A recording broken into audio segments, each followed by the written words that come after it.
I never thought I'd be standing alone at my own husband's funeral. 30 years of marriage, and when the moment came that should have brought our family together, I found myself surrounded by strangers offering hollow condolences while my own son was nowhere to be found. The morning started like any other day that had become routine over the past 6 months. Waking up to the sound of machines that had kept Robert breathing, the smell of antiseptic that had replaced the cologne he used to wear, the weight of decisions I never wanted to make alone. But this morning was different. This morning, I woke up a widow. Mrs. Henderson, I'm so sorry for your loss. The words came from faces I barely recognized, people from Robert's office who had worked with him for years but had never bothered to learn my name. They shook my hand with the practiced sympathy of people who attended too many funerals, their eyes already searching for the exit, even as their mouths formed the appropriate phrases. I nodded and smiled the way grieving widows are supposed to, gracious and dignified in my black dress that I'd bought specifically for this day, because nothing in my closet seemed appropriate for burying the man who had shared my bed for 3 decades, but had stopped sharing his heart years ago. The fabric was stiff and unfamiliar against my skin, like wearing someone else's grief. But with every handshake, every awkward embrace, every whispered, "He was a good man," I found myself searching the crowd for the one face that mattered most. Where was Daniel? Where was my son? The funeral director, a thin man with kind eyes who had guided me through the impossible decisions of the past week, kept glancing toward the entrance with the hopeful expression of someone who understood that families were supposed to gather at times like this. "Perhaps your son is running late," he suggested gently, adjusting the flower arrangements with nervous precision. "Perhaps," I replied, though we both knew that Daniel's absence wasn't about traffic or timing. It was about the distance that had grown between us like a cancer of its own, one that had been metastasizing for years while I pretended everything was fine. The service proceeded without him. Pastor Williams delivered a eulogy that painted Robert as a devoted husband and father, words that felt like fiction read aloud to an audience that knew better. He spoke of Robert's dedication to his work, his love for his family, his strength in facing his final illness. Each word was technically true but somehow missed the essence of who my husband had actually been: distant, critical, emotionally unavailable in ways that had shaped our entire family dynamic. I sat in the front pew, feeling more alone than I had during all those nights when Robert's illness had kept me awake, monitoring his breathing, adjusting his pillows, holding his hand while he slept fitfully through pain I couldn't imagine. At least then, I had purpose. At least then, I was needed. Now, surrounded by a church full of people who would return to their own lives the moment the final prayer was spoken, I felt the particular isolation that comes with being the only person who truly mourns someone's passing. Not because Robert had been perfect, but because I was the only one who remembered who he used to be before disappointment and illness had hardened him into someone else entirely. "Your husband was fortunate to have such a devoted wife," Mrs. Chen whispered as she squeezed my hand. She was one of the few genuine faces in the crowd, a neighbor who had brought casseroles during Robert's worst days and had never asked intrusive questions about why my son never visited. I wanted to tell her that devotion hadn't felt like fortune most days. It had felt like obligation, like a promise I'd made to a younger version of myself, who believed that love could overcome any obstacle if you just tried hard enough. But you don't say things like that at funerals, especially not to kind neighbors who are trying to comfort you. The cemetery was worse. The mechanical sound of the casket being lowered into the ground seemed unnaturally loud in the silence that followed the final prayers. I clutched the single white rose they'd given me to throw onto the casket, its petals soft against my palm, and realized that this moment, this final goodbye, was happening without the one person who should have been standing beside me. Daniel wasn't just late. He wasn't coming at all. After everyone else had left, I stood alone by the fresh grave, listening to the distant sound of traffic and the rustle of leaves in the old oak trees that had witnessed thousands of similar scenes. The groundskeepers waited respectfully at a distance, their shovels ready to complete the work that would seal Robert away forever. I thought about calling Daniel one more time, but my phone had remained silent all day, despite the 3 messages I'd left over the past week. "Dad's getting worse. The doctors say it won't be long now. The funeral is Thursday at 10. Each message had disappeared into whatever void had swallowed my relationship with my son, leaving me wondering if he even still had the same phone number. If you enjoy emotional stories like this one, please subscribe to our channel. We're trying to reach 1,000 subscribers, and it really helps our work. And please comment with what city you're watching from. The silence that had defined the last years of my marriage was nothing compared to the silence that surrounded me now. Robert's quiet anger, his disappointed sighs, his way of leaving rooms when I entered them, all of that had been painful, but it was still presence. It was still acknowledgement that I existed, even if my existence disappointed him. But Daniel's absence was different. It was the erasure so complete that I might as well have been an only child who had never given birth, a woman whose family tree ended with her generation because the branch she'd nurtured had decided to grow in a direction that didn't include her. Standing there in the afternoon sunlight, surrounded by flowers that would wilt within days and headstones that marked lives that had ended with more dignity and closure than mine felt capable of achieving, I realized that Robert's death wasn't just the end of our marriage. It was the beginning of a loneliness I wasn't sure I knew how to survive. The man in the gray suit appeared as if from nowhere, his footsteps silent on the cemetery grass. I hadn't noticed him during the service, but something about his presence felt both surprising and inevitable, as if he belonged to this moment, even though I had no idea who he was. "Mrs. Henderson," he said quietly, his voice carrying the kind of authority that made you pay attention even when you were lost in your own grief. "I'm sorry for your loss." I looked up at him, this stranger whose face bore the neutral expression of someone accustomed to difficult conversations. He was perhaps 60, with silver hair and expensive clothes that suggested success in whatever profession required him to approach widows at gravesites. "Thank you," I replied automatically, though something in his manner suggested this wasn't a condolence call. "I'm James Morrison," he continued, reaching into his jacket pocket with deliberate care. "I was your husband's attorney. There are some matters we need to discuss regarding his estate." He handed me a thick envelope, its weight surprising against my palm. "Perhaps we could meet sometime this week? There are things about your husband's financial situation that might come as a surprise." I stared at the envelope, my name written across its surface in handwriting I didn't recognize. "What kind of things?"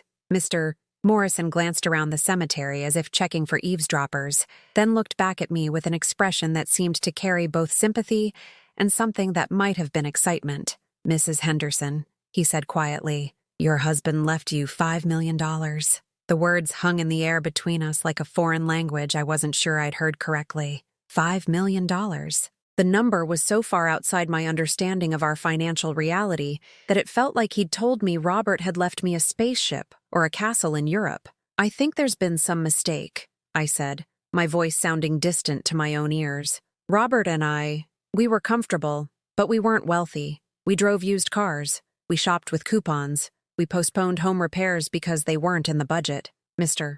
Morrison's expression remained professionally neutral, but there was something in his eyes that suggested he'd been expecting exactly this reaction. "There's no mistake, Mrs. Henderson. Your husband was a very careful man who kept certain aspects of his financial life private, even from family. The money exists, and it's legally yours. But given the circumstances, I think it would be wise for us to discuss the details in a more private setting." He handed me his business card, its surface smooth and expensive beneath my trembling fingers. "Call me tomorrow and we'll arrange a time to meet. There are other documents, other revelations that I think you'll find illuminating." As he walked away, leaving me alone with Robert's grave and an envelope that apparently contained enough money to change my life completely, I realized that the man I'd buried today was even more of a stranger than I'd imagined. And somewhere in the growing darkness of this day that had already taken everything I thought I understood about my life, a terrible question began to form.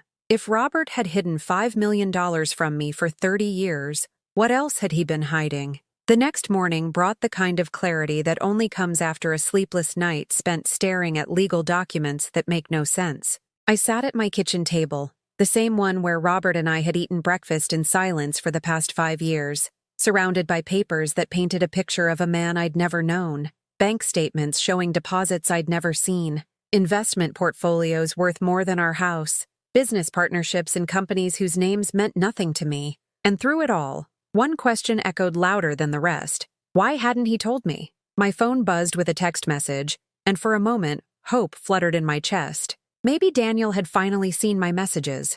Maybe he was ready to talk, to explain his absence, to help me make sense of a world that had tilted completely off its axis. But the message was from my sister Margaret. Saw the obituary in the paper. Sorry I couldn't make it to the service. How are you holding up? Margaret, who lived 2 states away and had never liked Robert anyway. Margaret, who had stopped asking about Daniel years ago because the answers were always the same. He's busy. He's working. He's fine. Just distant. I typed back. I'm managing. Thank you for thinking of me. What I didn't type was, my son didn't come to his father's funeral, and I just discovered my husband was secretly a millionaire. I'm not managing anything. The silence from Daniel was becoming a weight I carried in my chest, heavier with each passing hour. I kept checking my phone, replaying our last conversation from 6 months ago when I'd called to tell him about Robert's diagnosis. He'd listened with the polite attention of someone receiving news about a distant acquaintance. I'm sorry to hear that, Mom, he'd said, his voice carefully neutral. I hope the treatment goes well. Maybe you could visit, I'd suggested, trying to keep the desperation out of my voice. It would mean a lot to your father. The pause that followed had stretched long enough for me to understand the answer before he spoke it. You know how complicated things are between Dad and me. I don't think my being there would help anyone. Complicated. That was Daniel's word for the years of criticism, the impossible standards, the way Robert had slowly convinced our son that nothing he did would ever be good enough. When Daniel graduated high school with honors, Robert focused on the 1 B+ that kept him from being valedictorian. When he got into college, Robert questioned whether he was choosing the right major. When he started his career, Robert made subtle comments about how much more successful other people's children had become. I tried to be the bridge between them, explaining to Daniel that his father showed love through high expectations, telling Robert that his son needed encouragement more than criticism, but bridges get worn down when too much weight passes over them, and eventually, I'd been the only one making the effort to maintain the connection. Daniel had stopped calling on holidays 3 years ago, he'd stopped visiting 2 years ago, and now, when death should have provided some opportunity for reconciliation or at least closure, he'd stayed away completely. The hurt was familiar, but it was mixed now with something else, anger. Not just at Daniel for his absence, but at Robert for creating the distance that made that absence possible. For 30 years, I'd watched my husband chip away at our son's confidence, and I'd told myself it wasn't my place to interfere. I'd chosen peace over protection, and now I was living with the consequences. The meeting with Mr. Morrison was scheduled for 2 o'clock at his downtown office, a sleek building with marble floors and the kind of understated luxury that whispered about serious money.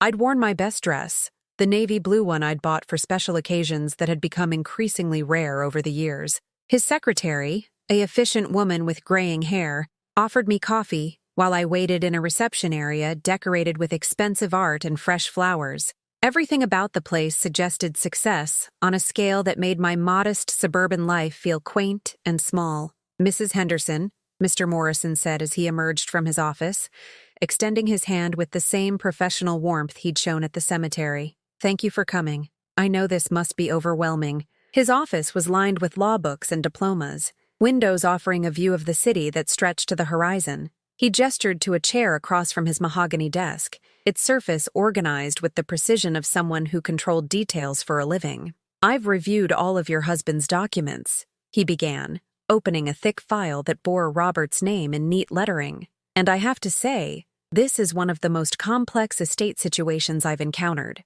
Your husband was extremely thorough in his planning, but also extremely secretive. He pulled out a document and slid it across the desk toward me. This is the will he filed with this office 6 months ago, shortly after his cancer diagnosis. It supersedes any previous wills and makes you the sole beneficiary of his estate. I stared at the pages, trying to process the legal language that seemed designed to obscure rather than clarify. Sole beneficiary? What about Daniel? Mr. Morrison's expression shifted slightly, becoming more guarded. Your son is not mentioned in this will, Mrs. Henderson. According to these documents, your husband chose to leave everything to you. The words hit me like cold water. Daniel wasn't mentioned. After 30 years of distance and disappointment, Robert had made his final judgment clear. Our son didn't deserve to inherit anything from the fortune he'd hidden from all of us. But there's more, Mr. Morrison continued, pulling out another set of documents. Your husband left specific instructions about how and when you should learn about the extent of his assets. He also left letters, explanations for decisions he made that he felt you deserved to understand. He handed me a sealed envelope, my name written across its surface in Robert's careful handwriting. The same penmanship that had signed birthday cards and anniversary gifts, now carrying messages from beyond the grave. He wanted you to read this first, Mr. Morrison said, before we discuss the financial details. He said it would help you understand why he kept so much hidden. My hands trembled as I opened the envelope, unfolding pages that felt heavy with secrets that had been carried too long. Robert's familiar handwriting filled the sheets, and as I began to read, I felt the ground shifting beneath me once again. Elena, the letter began, if you're reading this, then the cancer has won, and you're finally learning the truth about the life I built while trying to protect you from its complexities. I know you must have questions, and I hope these words can provide some of the answers I was never brave enough to give you while I was alive. I read silently, aware of Mr. Morrison's respectful patience, as words I'd waited 30 years to hear spilled across the pages. Robert wrote about investments he'd made in the early years of our marriage, business opportunities that had grown beyond his wildest expectations, money that had multiplied while we lived modestly, while I clipped coupons and postponed vacations and worried about retirement savings that apparently didn't need our worry. But it was the next paragraph that made my breath catch in my throat. I know you wonder why Daniel has become so distant from our family. I know you blame yourself for not being able to bridge the gap between us. But the truth is, Elena, our son's anger isn't really about my expectations or my criticism. 3 years ago, Daniel discovered something about my business dealings that changed how he saw me. Something that made him realize the money I'd accumulated came with a cost he couldn't accept. My heart was racing now, the letter becoming heavier in my hands as I continued reading. I made choices early in our marriage that secured our financial future, but compromised my integrity. Daniel found out about these choices, and when he confronted me, I asked him to keep the information private, to protect you from knowledge that would only cause you pain. I thought I was being noble, but I realize now that I was being selfish. I asked our son to carry the burden of my mistakes, and he's been carrying that burden ever since. The office seemed to blur around me as the implications of Robert's words sank in. Daniel's distance wasn't just about a difficult relationship with his father. It was about secrets so damaging that they'd driven him away from both his parents, away from me, even though I'd been innocent of whatever Robert had done. Mrs. Henderson? Mr. Morrison's voice seemed to come from very far away. Would you like some water? You look pale. I managed to nod, my throat too tight to speak. Daniel had been protecting me. All these years, I'd thought he was being cruel, abandoning his family when we needed him most. But he'd been carrying the weight of knowledge that he couldn't share, isolated by a secret that wasn't even his to keep. As Mr. Morrison handed me a glass of water, I realized that Robert's death hadn't just made me a wealthy widow. It had made me the inheritor of mysteries that had already destroyed my relationship with my son. And somewhere in the city, Daniel was living with the knowledge of what his father had done, believing that his mother would never understand or forgive the truth he'd been sworn to keep secret. The letter continued for 3 more pages, but I could barely focus on the words. All I could think about was my son, carrying burdens that should never have been his, staying away from his father's funeral not out of callousness, but out of a pain so deep he couldn't bear to pretend forgiveness he didn't feel.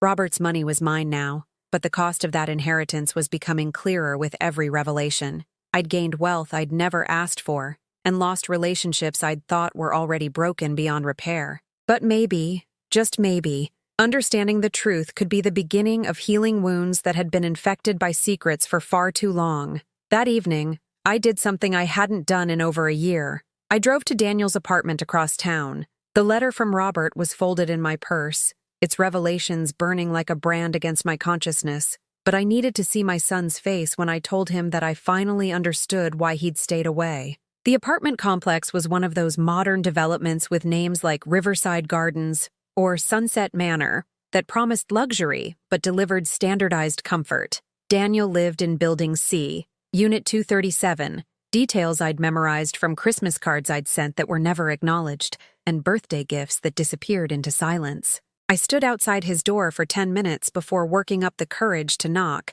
my heart hammering with the particular anxiety that comes from approaching someone who has made it clear they don't want to see you. The hallway smelled of cooking spices and laundry detergent, sounds of television and conversation filtering through thin walls, evidence of lives being lived normally while mine felt suspended in crisis. When the door finally opened, Daniel's face went through a series of expressions: surprise, confusion, and then a careful blankness that I recognized as the look he'd worn as a teenager when he was in trouble and preparing for disappointment. "Mom," he said, not opening the door wider or stepping aside to let me in. "What are you doing here?" He looked older than I remembered, though it had only been 6 months since I'd seen him last. There were lines around his eyes that hadn't been there before, and his hair needed cutting. He wore a faded t-shirt and jeans that suggested he'd been home for a while, comfortable in his space until his mother appeared uninvited on his doorstep. "I need to talk to you," I said, trying to keep my voice steady,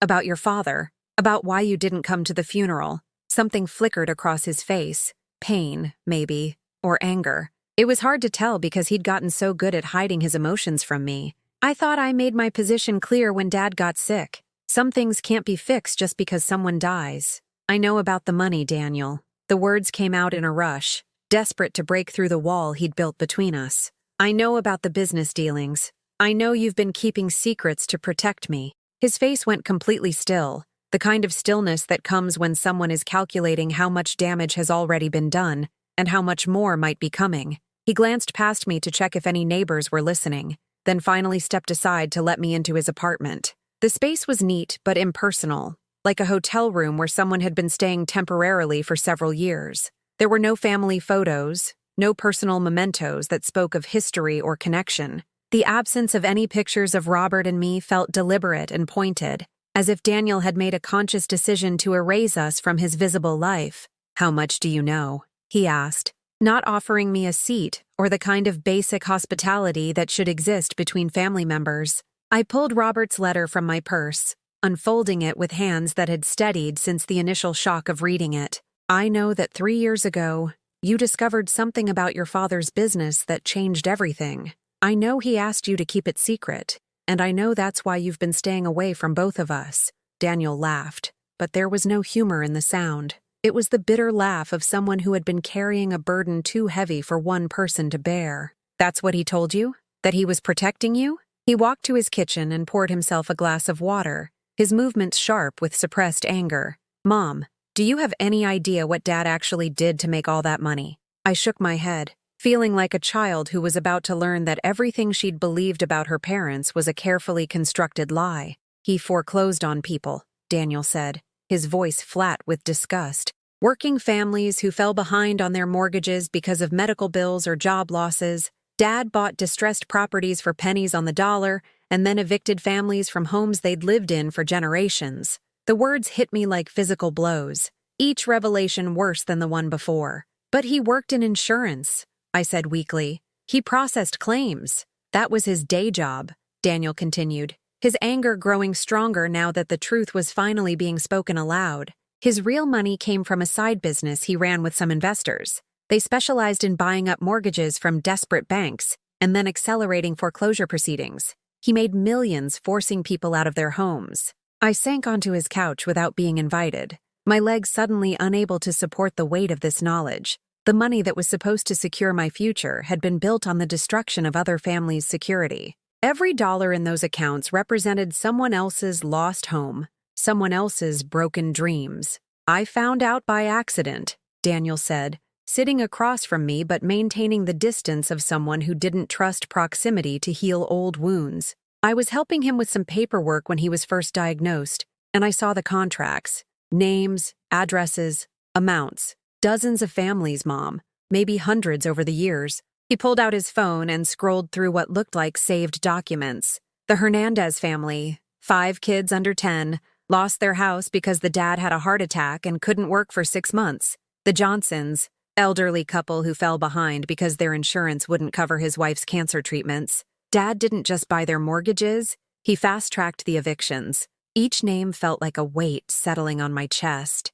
These weren't abstract business deals or impersonal transactions. They were families with children and sick parents and dreams that had been crushed by my husband's pursuit of wealth. When I confronted him about it, Daniel continued, he said it was just business, that banks were going to foreclose anyway, and at least his way was more efficient. He actually seemed proud of how quickly he could clear properties and flip them for profit. I thought about all the years I'd wondered why we lived so modestly when Robert made decent money from his insurance job.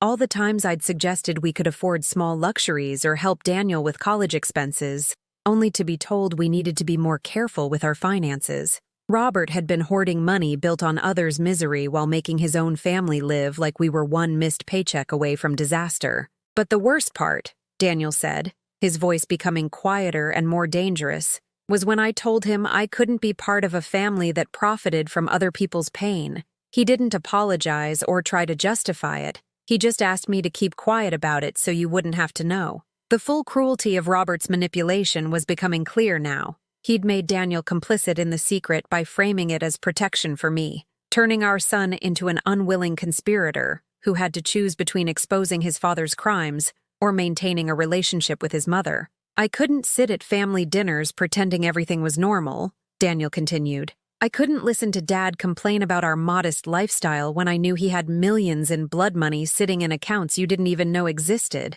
And I couldn't tell you the truth because I knew it would destroy you.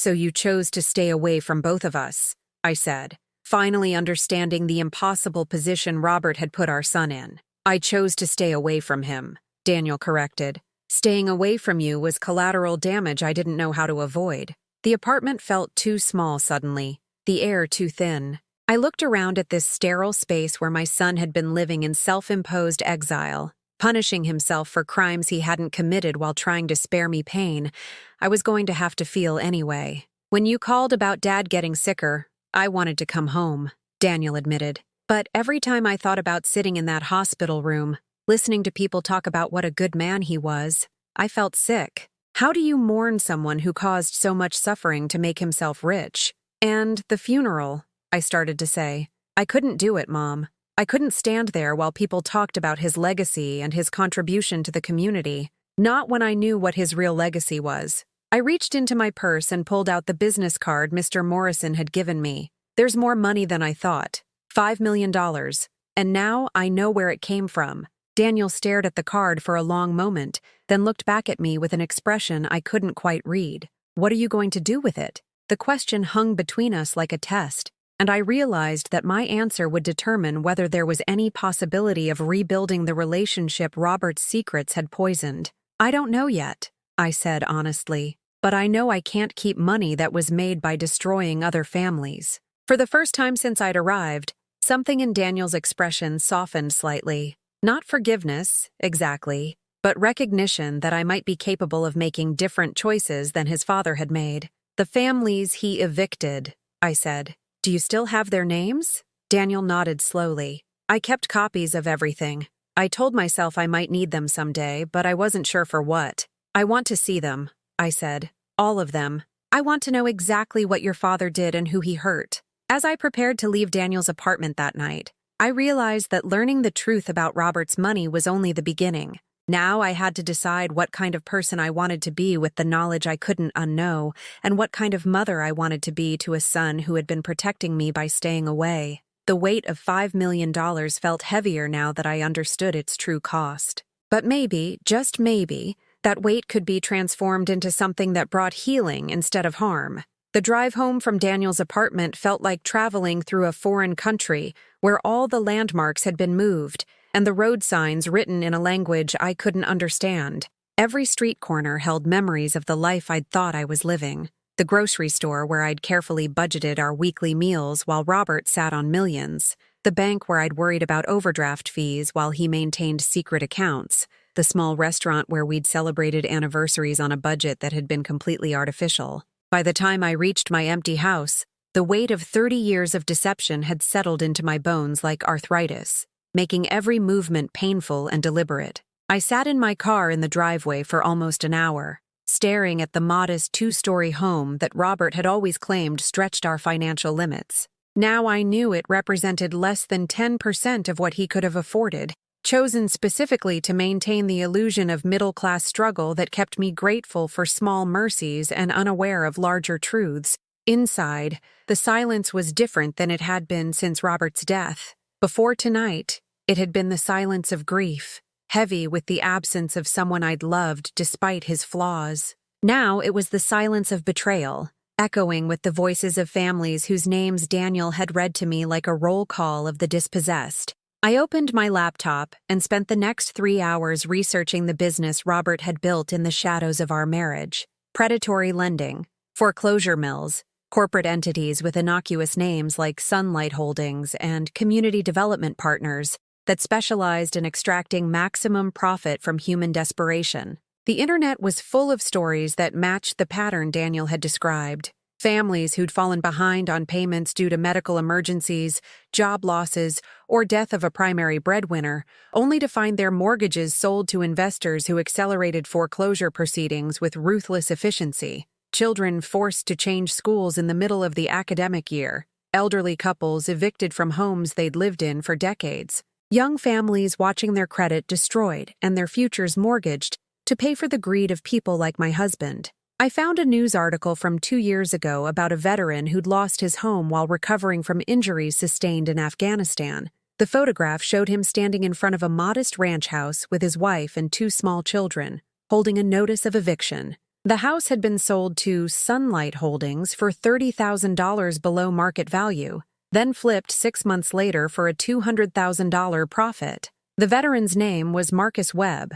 According to the article, he'd fallen behind on payments after complications from his military injuries required extended hospitalization. His wife had been working 2 jobs to keep up with bills, but the mortgage company had refused to accept partial payments or negotiate a modified payment plan. Instead, they'd sold the loan to investors who initiated foreclosure proceedings immediately.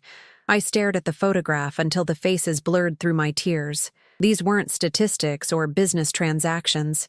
They were real people whose lives had been shattered so that Robert could accumulate wealth he'd never even spent. Money that had sat in accounts earning interest while children went to bed in homeless shelters, and families crowded into relatives' spare bedrooms, displaced by the man who'd shared my bed for 30 years. The worst part was the math. I calculated that if Robert had simply invested his legitimate earnings conservatively over the course of our marriage, we could have been comfortable without destroying anyone else's security. The foreclosure business hadn't been about necessity or even reasonable ambition.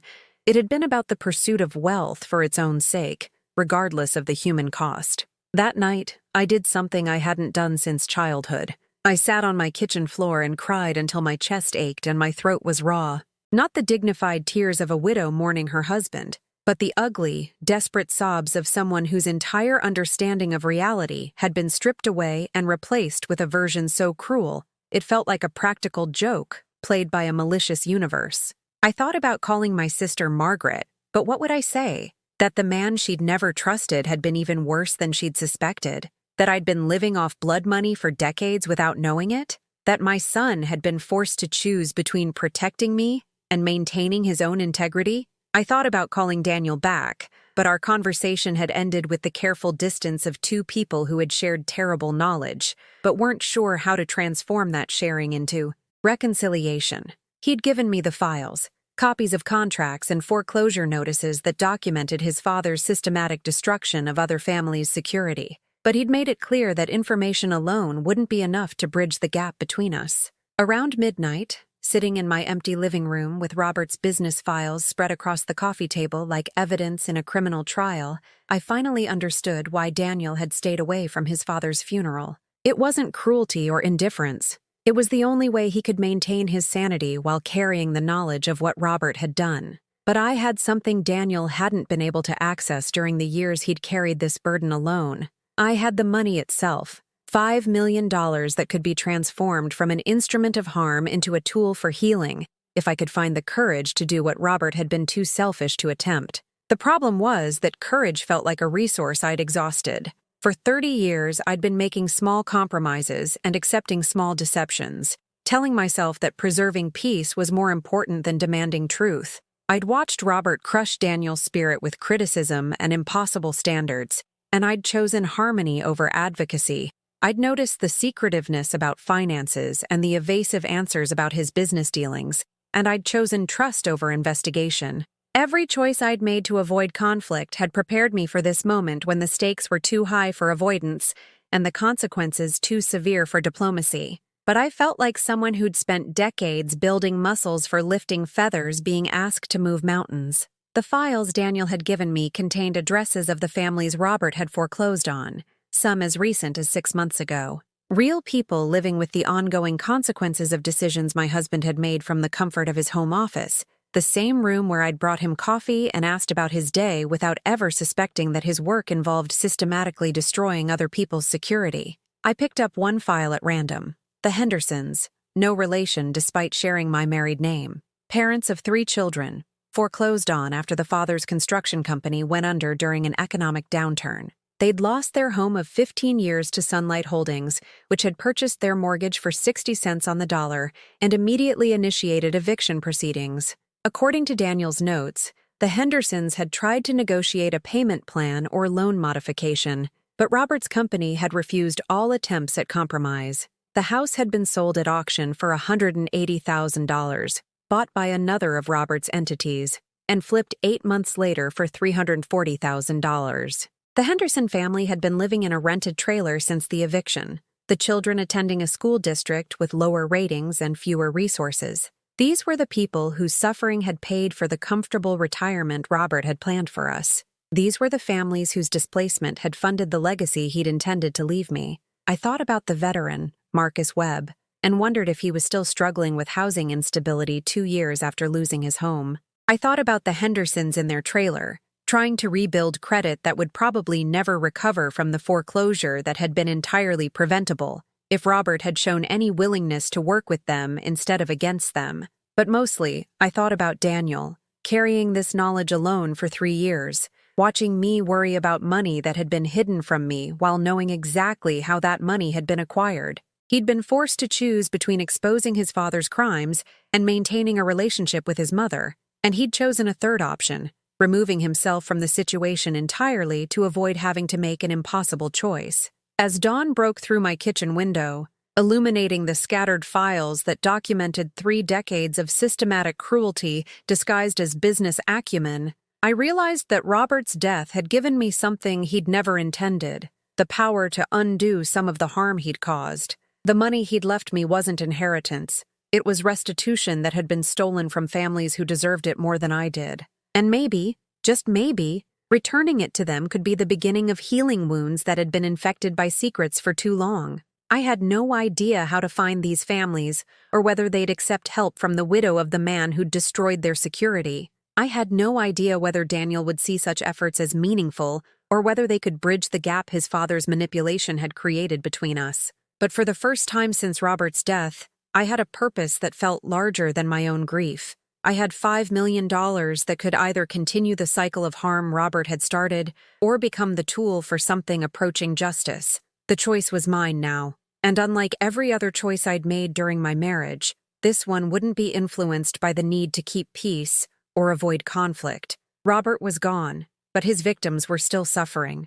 I couldn't bring back their homes or undo the trauma he'd caused, but I could make sure that the money he'd stolen from them found its way back to where it belonged. The question wasn't whether I had the right to make that choice. The question was whether I had the strength to see it through. The morning after my breakdown brought an unexpected clarity, as if crying until I had nothing left had somehow washed away years of confusion and self-doubt. I woke up on the living room floor, still surrounded by the files that documented Robert's systematic cruelty. But something fundamental had shifted during those dark hours of reckoning. I wasn't crying anymore. I wasn't overwhelmed by the magnitude of what I'd learned.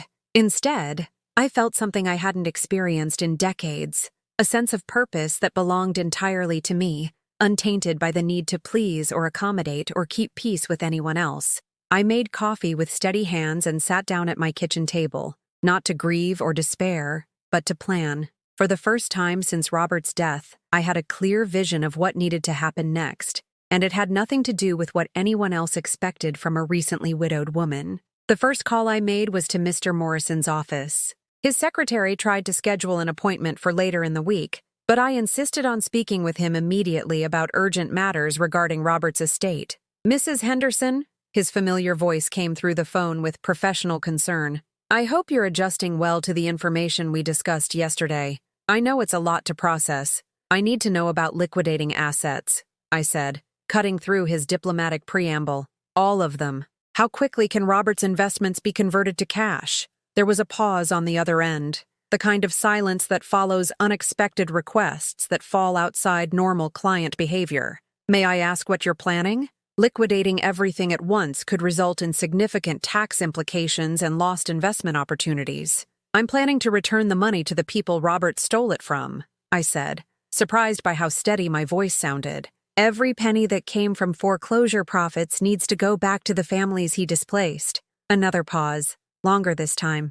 "Mrs. Henderson, I understand you're grieving and perhaps feeling guilty about your husband's business practices, but that money is legally yours. The foreclosure business, while perhaps morally questionable, was entirely legal. You have no obligation to—" "I'm not asking for legal advice about obligations," I interrupted. "I'm asking for practical advice about logistics. Can you help me convert the assets to cash? Or do I need to find another attorney?" The shift in my tone must have conveyed that this wasn't a grief-driven impulse, but a carefully considered decision, because Mr. Morrison's response became more focused and less patronizing. "If you're determined to proceed, we'll need to be strategic about the timing and method of liquidation to minimize tax penalties.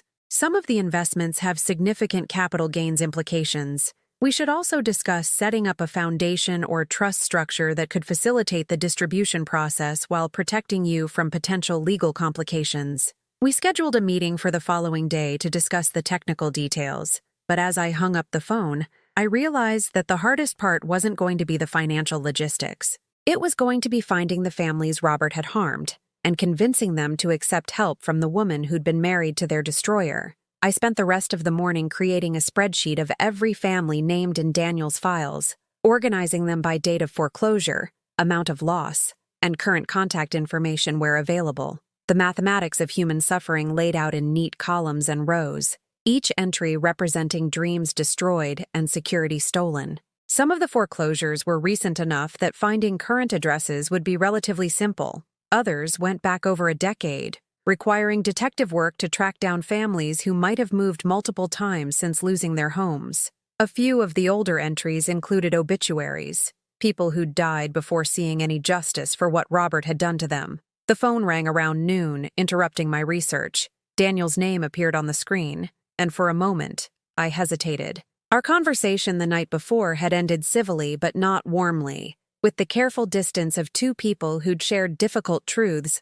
but weren't sure what to do with them. "Mom." His voice carried a different quality than I'd heard in years. Not warmth exactly, but something approaching respect. "I've been thinking about what you said last night, about wanting to see all the files. I've been working with them all morning," I said, creating a list of families to contact. "Contact them for what?" I took a breath, knowing that my answer would either begin to repair our relationship or confirm Daniel's belief that his mother was naive about the realities of the world his father had created. "To give them their money back," I said. "All of it. Every penny Robert made from their suffering." The silence that followed stretched long enough for me to wonder if the call had been disconnected. When Daniel finally spoke, his voice carried something I hadn't heard directed at me in years, something that might have been pride. "You're serious," he said, and it wasn't a question. "I've never been more serious about anything in my life. Do you have any idea how complicated that's going to be? Some of these families might not want anything to do with Dad's money. Some of them might not trust your motives, and some of them," he paused, choosing his words carefully, "some of them might not be in any condition to be helped anymore." "I know it won't be simple," I said, "but doing nothing isn't an option. I can't spend money that was stolen from families in crisis. I can't build a comfortable retirement on the foundation of other people's homelessness." Daniel was quiet for another long moment. When he spoke again, his voice carried a quality I hadn't heard since he was a child, the tentative hope of someone who was afraid to believe that disappointment might not be inevitable. "I kept more detailed records than what I showed you last night," he said. "Names, addresses, family circumstances at the time of foreclosure. I told myself I was documenting Dad's crimes in case I ever found the courage to expose them, But really, I think I was just trying to make sure someone remembered these people as human beings instead of business transactions. I want to see everything, I said, and I want your help finding them. My help? For the first time since Robert's diagnosis, I heard something in my son's voice that sounded like the boy who used to help me plant gardens and bake cookies for new neighbors. The young man who'd believed that problems could be solved through effort and good intentions, before his father had taught him that the world was divided into predators and prey. I can't do this alone, Daniel. I don't have your research skills or your understanding of what these families went through. And honestly, I paused, allowing myself to be vulnerable in a way I hadn't risked with him in years. I think this might be the only way for both of us to heal from what your father did to our family. The response took so long that I began to worry I'd pushed too hard, asked for more than he was ready to give. But when he finally spoke, his words carried the weight of 3 years of forced silence being lifted. I'll come over tonight, he said. We can go through everything together and figure out the best way to approach this. After we hung up, I sat in my kitchen feeling something I'd almost forgotten was possible. Hope. Not the desperate hope of someone clinging to impossible dreams, but the steady hope of someone who had identified a problem and was prepared to work toward a solution. I thought about Marcus Webb, the veteran whose photograph had haunted me the night before. According to Daniel's files, he'd lost his home 2 years ago and had been fighting the VA system to get disability benefits that should have prevented the foreclosure in the first place. 2 years of instability, because Robert's company had refused to work with a man who'd been injured serving his country. I thought about the Henderson family and their trailer, children attending schools that couldn't provide the opportunities they deserved because their family's credit had been destroyed by a foreclosure that could have been prevented with basic human decency. I thought about all the families whose names I didn't know yet, people whose lives had been disrupted so that Robert could accumulate wealth he'd never spent on anything meaningful. The money sitting in those accounts wasn't my inheritance. It was stolen property that needed to be returned to its rightful owners. And for the first time since I'd learned the truth about my husband's business, I felt capable of being the person who could make that happen. When Daniel arrived that evening, he carried 2 large boxes of files and a laptop computer. But more importantly, he carried himself differently. Not the hunched shoulders and defensive posture of someone expecting criticism, but the straight spine and direct gaze of someone prepared to work toward a goal that mattered. I've been thinking about this all day, he said as he set the boxes on my dining room table, about how to approach these families without causing more trauma or making them feel like charity cases. We worked until past midnight, creating detailed profiles of each family, researching their current circumstances, and developing strategies for making contact that would respect their dignity while offering genuine assistance. It was the first time Daniel and I had collaborated on anything in over a decade, and despite the difficult subject matter, I found myself remembering why I'd always been proud to be his mother. He was methodical and compassionate,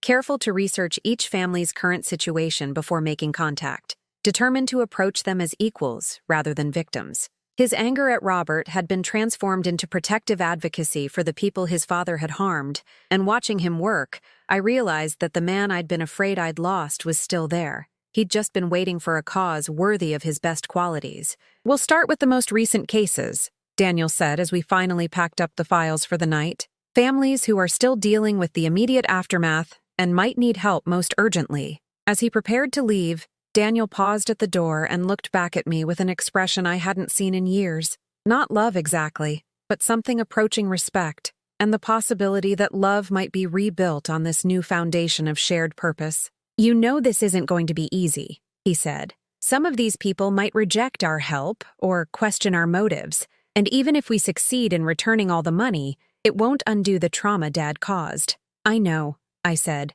but doing nothing guarantees that his victims stay victims forever. At least this way, we're giving them a chance to reclaim some control over their circumstances. For the first time in 3 years, my son smiled at me with genuine warmth. I'll pick you up tomorrow morning at 9. We have families to find. The first family we contacted was the Morales family, who had lost their home just 8 months ago when Mrs. Morales required emergency surgery for a ruptured appendix. According to Daniel's files, they'd fallen behind on 3 mortgage payments while dealing with medical bills, and Robert's company had initiated foreclosure proceedings immediately rather than accepting their proposed payment plan. Daniel had tracked down their current address, A cramped apartment in a neighborhood where the schools were overcrowded, and the nearest grocery store was a convenience mart that charged premium prices for basic necessities. We sat in my car outside their building for almost an hour, both of us nervous about making contact with people who had every reason to distrust anyone connected to the man who'd destroyed their security. "What if they slam the door in our faces?" Daniel asked, voicing the fear that had been gnawing at both of us since we'd started this process. "Then we'll respect their decision and move on to the next family," I said, though my hands were trembling as I gathered the folder containing information about their case. "But we have to try." Mrs. Morales answered our knock with the cautious expression of someone who'd learned to be suspicious of unexpected visitors. She was younger than I'd expected, perhaps 40, with tired eyes and the particular wariness that comes from having your trust betrayed by institutions you'd thought you could rely on. "We're not buying anything," she said firmly, already beginning to close the door. "Mrs. Morales, my name is Elena Henderson," I said quickly. "I was married to Robert Henderson, who worked with the company that foreclosed on your home. I'm here because I want to help correct what happened to your family." The door stopped moving, and Mrs. Morales studied my face with the intensity of someone trying to determine whether this was another scam or trick designed to take advantage of her family's vulnerable situation. "What kind of help?" she asked, not opening the door wider, but not closing it either. Daniel stepped forward, his voice gentle but confident. "We've liquidated the assets from the foreclosure business, and we want to return the money to the families who lost their homes. In your case, that would be enough to cover the equity you lost, plus compensation for the disruption to your family." Mrs. Morales stared at us for a long moment, then laughed, not with humor, but with the bitter recognition of someone who'd heard too many promises that had turned out to be lies. "Right," she said. "And I suppose all you need is my bank account information and social security number to process this generous gift." I understood her skepticism completely. After what Robert's company had done to her family, why should she trust anyone claiming to want to help? But I also recognized something in her expression that gave me hope. Underneath the defensive suspicion was a flicker of the same desperate hope I'd felt when Mr. Morrison first told me about the inheritance. "We're not asking for any personal information," I said, "and we understand if you don't want to let us inside your home. But could we sit in the lobby downstairs and show you the documentation, just so you can see that this isn't a scam?"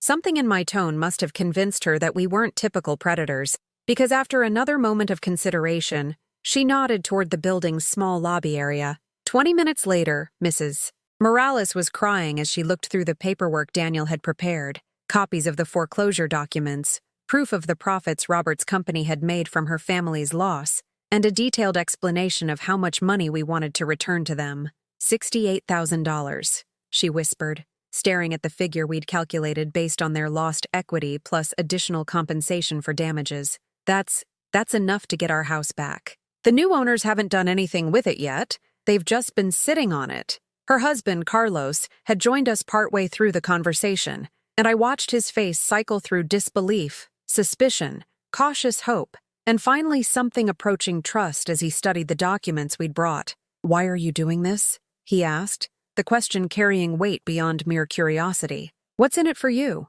It was Daniel who answered, his voice carrying the pain of someone who'd been forced to watch his father's cruelty from the inside. "My father built his wealth by taking advantage of families in crisis," he said. "When I found out what he was doing, it destroyed my relationship with both my parents, because I couldn't be part of a family that profited from other people's suffering. Now that he's dead, my mother and I have the chance to return the money to where it belongs." Carlos studied Daniel's face with the careful attention of someone who'd learned to read people's motives for survival. Whatever he saw there must have satisfied him, because his posture relaxed slightly. "How do we know this is real?" Mrs. Morales asked. "How do we know you're not just going to disappear once we give you information about ourselves?" I reached into my purse and pulled out one of the cashier's checks Mr. Morrison had helped me prepare, a smaller amount that I could afford to lose if this family decided not to trust us, but significant enough to demonstrate our serious intentions. "This is $5,000,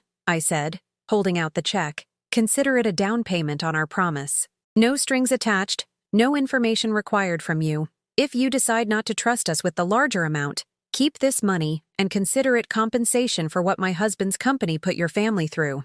Mrs. Morales stared at the check as if it might disappear if she blinked, then looked back at me with an expression I couldn't quite read. "You're serious," she said, the same tone Daniel had used when I'd first told him about my plans. "You're actually serious about this."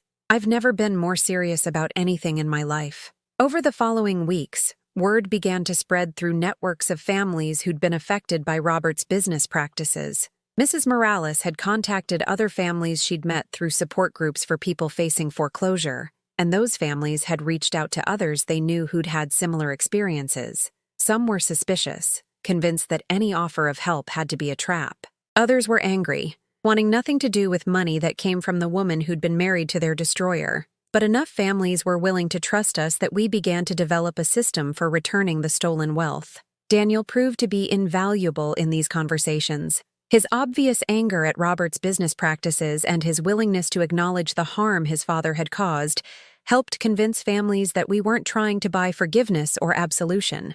We were simply trying to return property that had never rightfully belonged to us. The Henderson family, the ones who'd been living in a trailer since losing their home, were among the most difficult to convince. When we found them at their current address, Mr. Henderson met us at the door with barely controlled rage.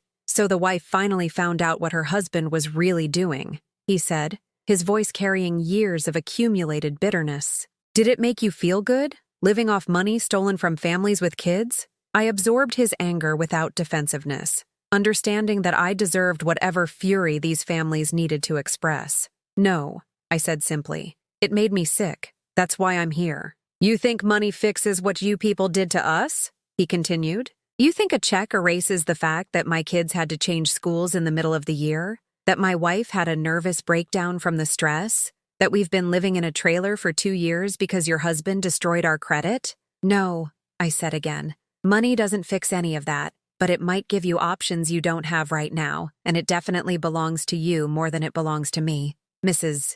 Henderson appeared behind her husband, her face bearing the particular exhaustion of someone who'd been fighting institutional systems that weren't designed to help people like her. "How much?" she asked, cutting through her husband's continued anger with practical directness. Daniel consulted his files. "Based on the equity you lost and the profits made from your home's resale, plus compensation for damages, we calculate that you're owed approximately $92,000.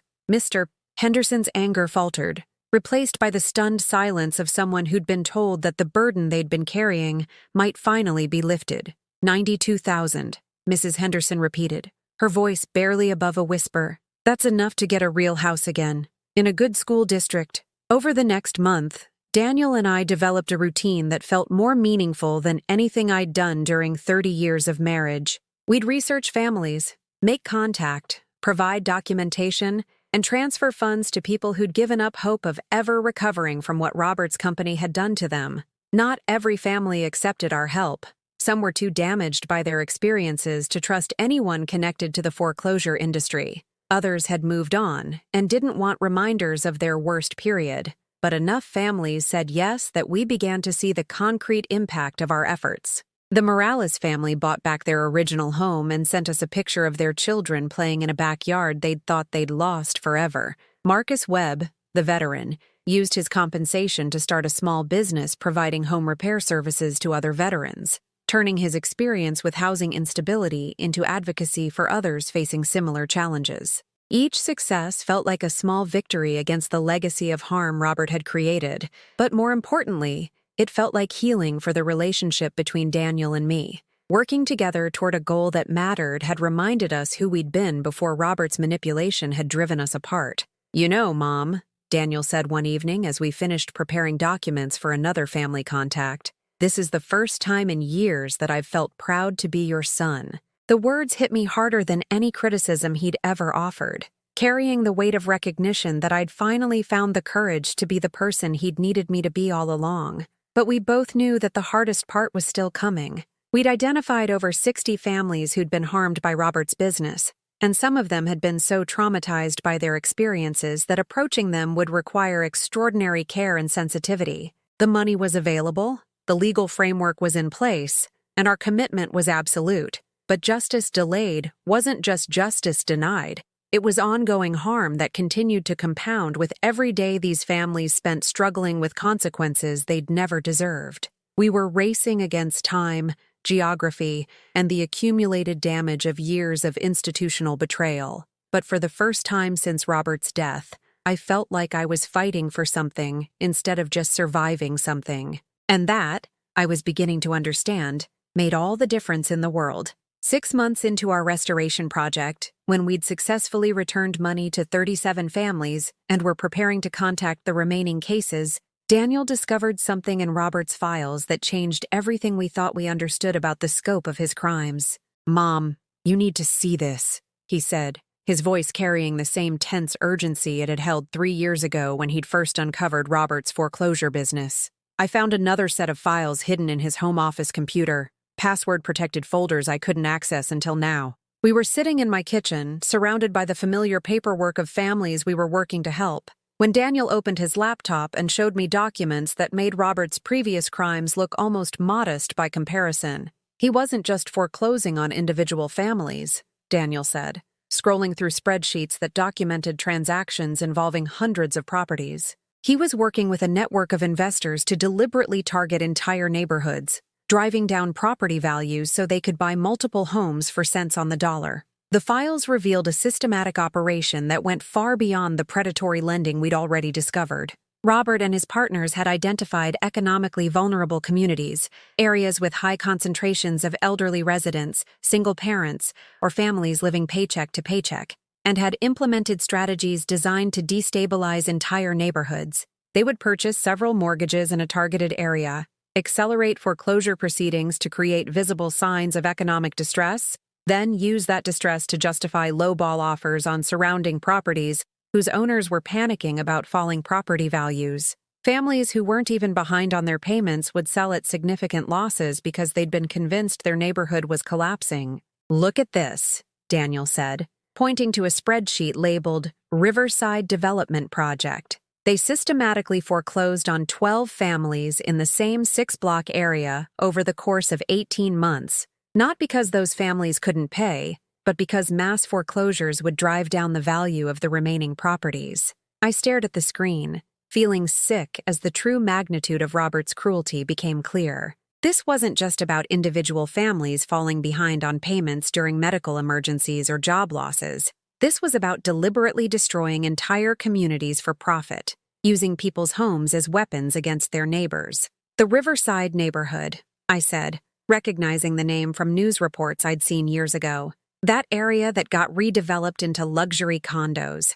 They tore down dozens of houses and displaced hundreds of families, all according to Dad's plan, Daniel said, his voice heavy with disgust. He and his partners bought up the foreclosed properties, then sold the entire neighborhood to developers who demolished everything and built expensive housing that none of the original residents could afford. The mathematics of this expanded cruelty were staggering. Instead of 60 families harmed by individual foreclosures, we were looking at hundreds of families whose lives had been disrupted by Robert's systematic neighborhood destabilization strategy. Elderly couples forced to sell homes they'd lived in for decades. Young families pushed out of communities where their children had friends and their support networks existed. "There are more neighborhoods," Daniel continued, opening additional files. "At least 4 other areas where they implemented similar strategies. Conservative estimate, we're looking at over 300 families who were directly harmed, plus all the secondary impacts on local businesses, schools,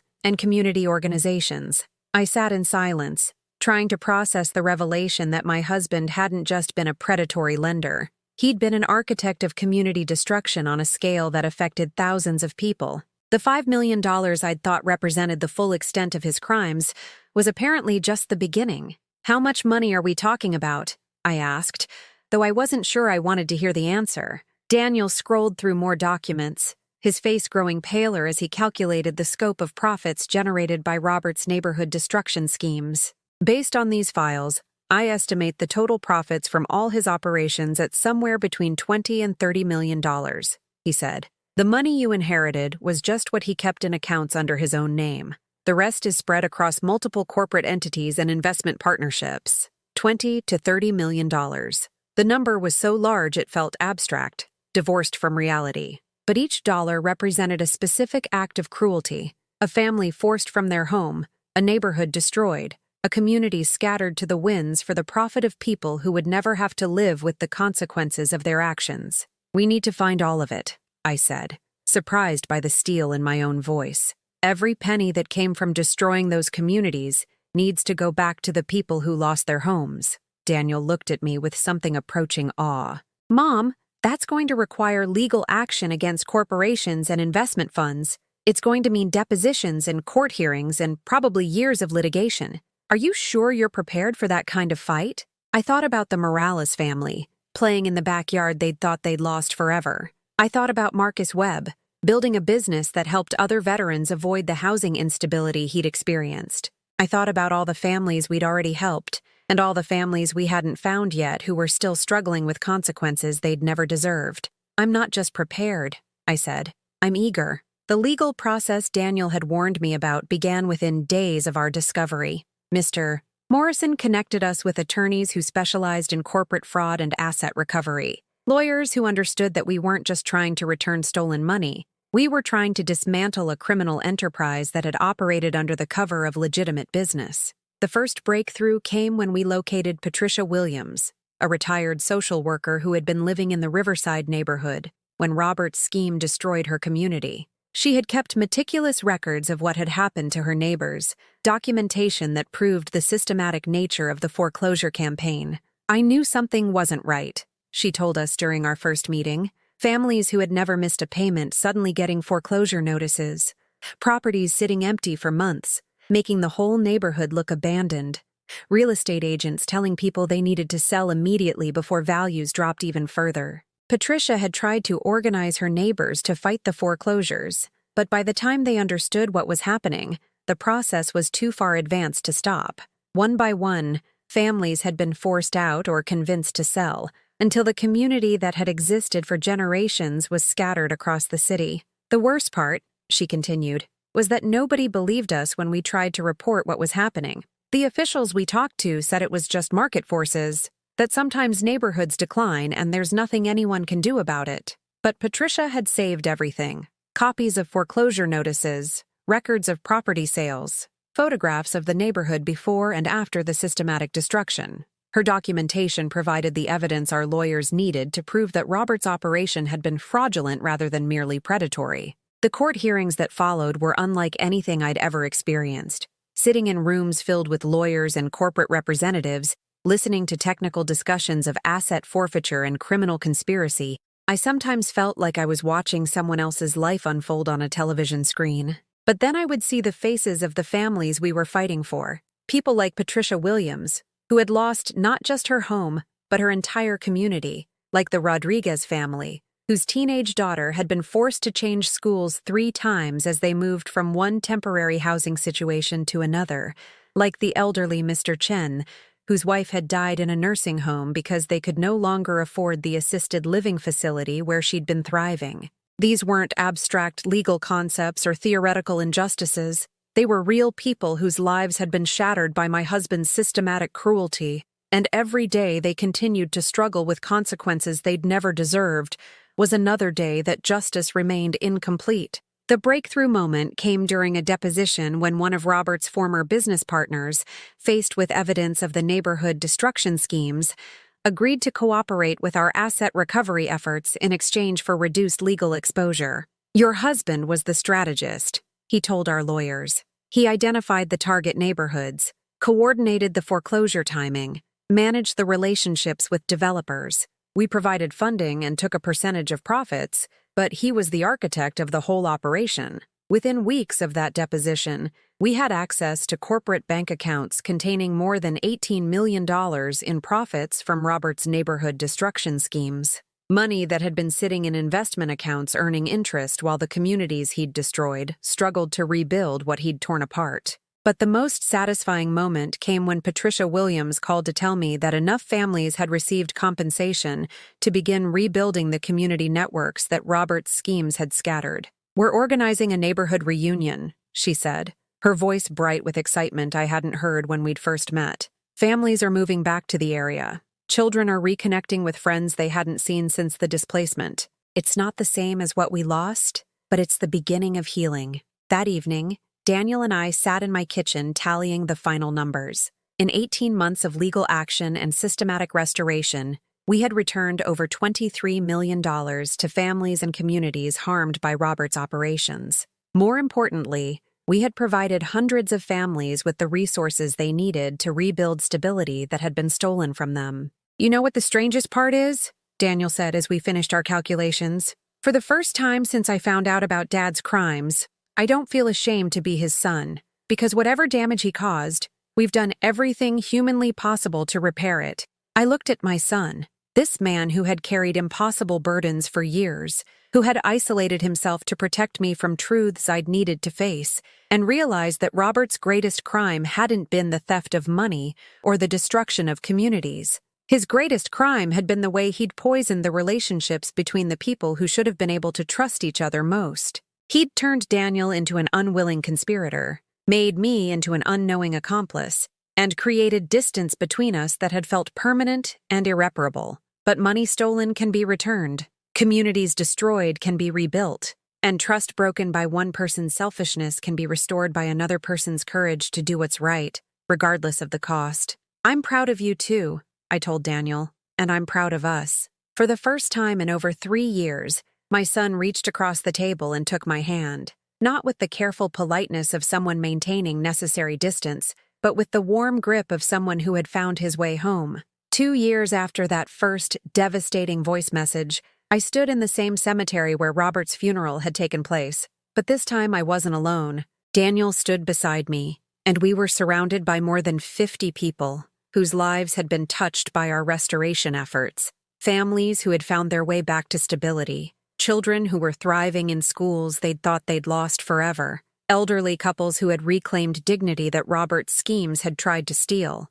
Patricia Williams had organized what she called a celebration of healing, bringing together families from all the communities Robert had targeted. It wasn't a memorial for my husband. His name was mentioned only in passing, as the architect of suffering that had been overcome, rather than a person to be mourned. 2 years ago, we were scattered across the city, isolated and struggling, Patricia said, addressing the gathered crowd with the clear voice of someone who had learned to be heard after being silenced for too long. "Today, we're here together as proof that communities can be rebuilt, that justice delayed doesn't have to mean justice denied, and that sometimes the greatest healing comes from the most unexpected sources." I listened to her words with the quiet satisfaction of someone who had discovered that the best way to honor the dead isn't through grief or forgiveness, but through determination to ensure their failures don't define the futures of people they harmed. Marcus Webb approached me after the ceremony, his children playing with other kids on the cemetery grass, while their parents talked about renovations to homes they'd bought back and businesses they'd started with their restoration money. "Mrs. Henderson," he said, his voice carrying the confident tone of someone whose stability had been restored, "I wanted you to know that my construction business has been able to help 12 other veteran families avoid foreclosure by providing emergency home repairs covered by their disability benefits. None of that would have been possible without what you and Daniel did." These were the victories that mattered, not just the money returned, but the ripple effects of restored hope spreading through communities that had learned they didn't have to accept institutional cruelty as inevitable. The Morales family had become close friends over the months of restoration work. Their children called me Abuela Elena, and they'd invited Daniel and me to birthday parties and school plays and all the ordinary celebrations that mark a family's journey back to normalcy. Mrs. Morales had started a support group for families facing foreclosure, using her experience with our restoration project to help others navigate the complex legal and emotional challenges of housing instability. "What you taught us," she told me that day in the cemetery, "wasn't just that money could be returned. It was that people in crisis deserve to be treated with dignity and respect, not exploitation and manipulation."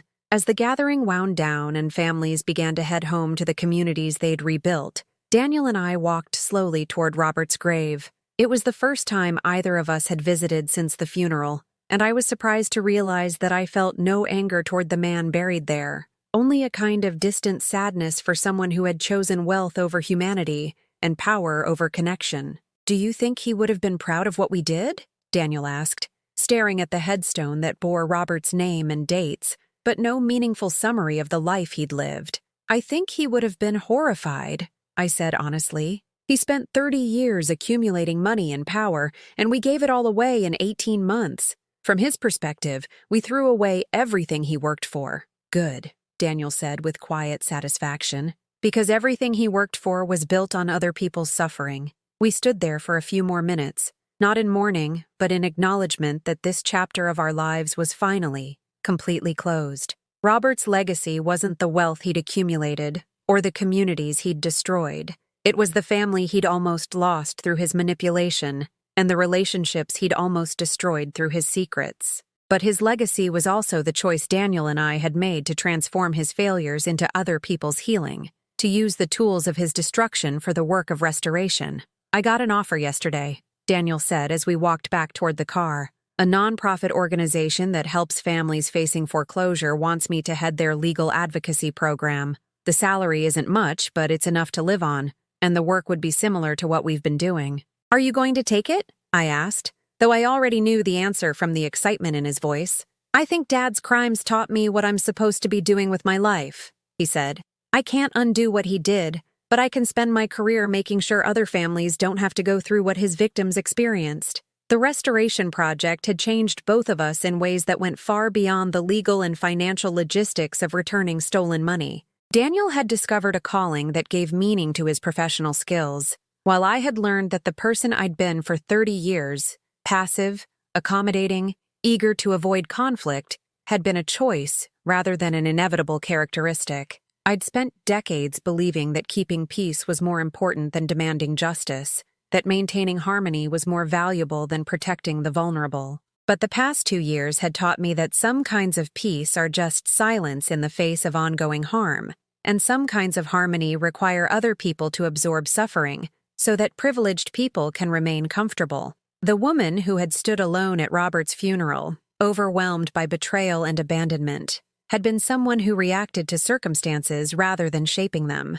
The woman I'd become was someone who understood that justice isn't something that happens to you. It's something you create through choices and actions that prioritize other people's well-being over your own comfort. My phone buzzed with a text message from Mrs. Rodriguez, whose family had been among the last to receive restoration funds. The message included a photo of her daughter graduating from high school, the same daughter who had been forced to change schools 3 times during their housing instability. "She's going to college in the fall," the message read. "First person in our family to have that opportunity. Thank you for giving us back our future." These were the moments that made every difficult conversation, every legal hearing, every sleepless night spent researching families and calculating restoration amounts feel worthwhile. Not because I was seeking gratitude or recognition, but because each success represented proof that institutional cruelty wasn't inevitable, that people with resources could choose to use those resources for healing rather than harm.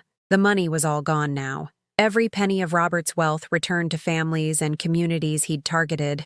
I lived on my Social Security and the small savings I'd accumulated independently over the years, in a modest apartment that felt more like home than the house I'd shared with Robert ever had. Some people might have seen this as a loss, trading financial security for principles that wouldn't pay my bills or fund my retirement.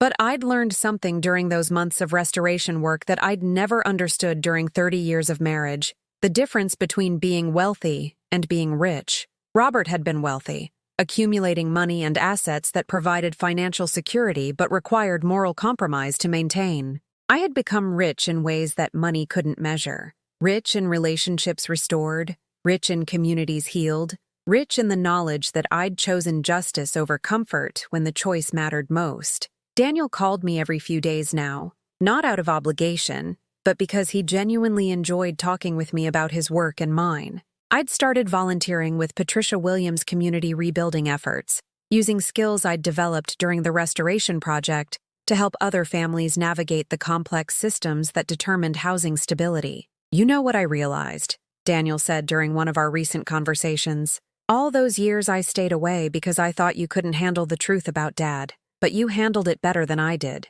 You didn't just accept the truth, you did something about it." The compliment meant more to me than any inheritance or investment portfolio ever could, because it represented recognition from the person whose opinion mattered most. Daniel saw me now not as someone who needed protection from difficult realities, but as someone capable of facing those realities and transforming them into something better. On quiet evenings in my apartment, surrounded by letters from families whose lives had been touched by our restoration efforts, I sometimes thought about the woman I'd been on the day I received that first phone call from Mr. Morrison. She'd been overwhelmed by circumstances she couldn't control, isolated by secrets she hadn't chosen to keep, abandoned by people whose love had come with conditions she'd been unable to meet. But that woman had also possessed something she hadn't recognized at the time: the capacity to choose justice over comfort, healing over wealth, relationships over reputation. She'd just needed to discover that those choices were available to her. The restoration of stolen money had been important,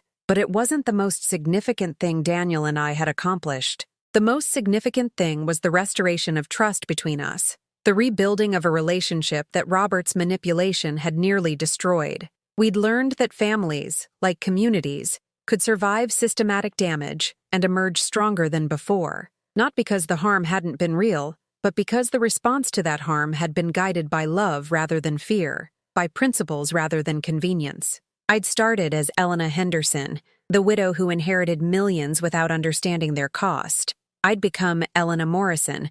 I'd taken back my maiden name, the woman who understood that true wealth isn't what you accumulate, but what you're willing to give up to become the person you're meant to be. And that person, I'd finally learned, was someone who could be trusted with other people's pain, someone who could transform suffering into healing, someone who could choose justice even when justice was inconvenient. Robert had left me money, but he'd never intended to leave me power. The power to reshape his legacy, to heal the wounds he'd created, to prove that families destroyed by one person's selfishness could be restored by another person's courage. I'd taken back everything that was truly mine: my integrity, my relationship with my son, and my ability to sleep peacefully, knowing that I'd chosen to be part of the solution rather than remaining complicit in the problem.